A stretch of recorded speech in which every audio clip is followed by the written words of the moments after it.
What's up, everybody? It's Tyler here from Dirt Road Country, and I have an awesome guest on here with me. You just put out your debut EP as a solo artist called Bloom. Yes. I've got Kimberly Perry on here with me. Kimberly, what's going on? Oh, just blooming all over the place. I love it. Both with music and baby on the way. We're doing all the things at one time. It's good to see you. Hey, thank you so much for joining me. You got this EP out here for the world to hear. We're at CMA Fest. Yes. How excited are you to play it for everybody? I'm so excited. My first full band set playing these songs live, and the first one that I haven't played with my brothers since I was 15 is happening Sunday at CMA Fest. So I'm super excited. I'd love to talk about that. If I Die Young Part 2. Yeah. You led off the EP with that song. How important was it for you to start off this whole musical journey as a solo artist with that song? Well, it really has felt like a full circle moment. I call If I Die Young the chorus that keeps on giving. And when I wrote the original version, I wrote it all by myself in East Tennessee in my early 20s. And I was just kind of like dreaming about a life in music and dreaming about building a family. Hadn't any of those things on the horizon. Like they were a few years away. And so I wanted to write part 2 because it just felt like the story needed updating. And life just gets sweeter as we live it. Highs and lows, hits and misses. We got to embrace it all. And so that's really what part 2 is all about. To get to reconnect my voice with the country fans with that chorus also felt like just the right way to bust out of the Bloom gates. Yes, it's great to have you back in country music. And I want to talk about the project as a whole. Now, I listen to it and I kind of hear it as like a whole rebirth kind of thing, entering the genre again now as a solo artist. What did you intend for that theme to be?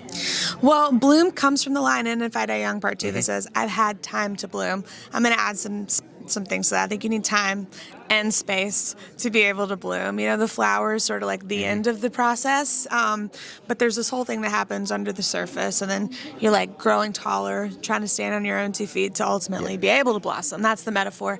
And I feel like in these first 5 tracks of the Bloom project, it really talks about creating that space to grow. Oh, absolutely. And as we were talking about CMA Fest, this is all about the fans and connecting with the fans. How special is it for you to be back here, get to meet the fans and seeing everybody? It's so great. I think this is my first CMA Fest since 2016. Wow. So it's been a minute. And to be back as a solo artist sort of feels like new artists with benefits, Like it's fun because I know what to expect from the weekend, but I'm having all the new artist butterflies all over again. Oh, yeah. Well, before we go, I know you're living in Nashville now, and that's been a lifelong dream of yours. How cool is it to be in town now to just call Nashville home?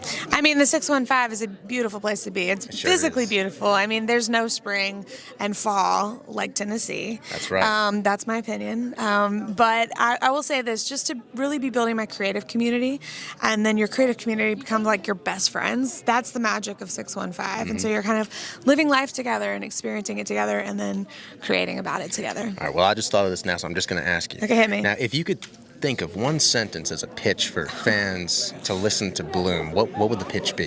What would the pitch be to get fans to listen to Bloom? Well, fans, if you are right in the middle of the blossoming process yourself and you're needing a little bit of advice from old KP over here, you should check out this project, especially Cry at Your Funeral.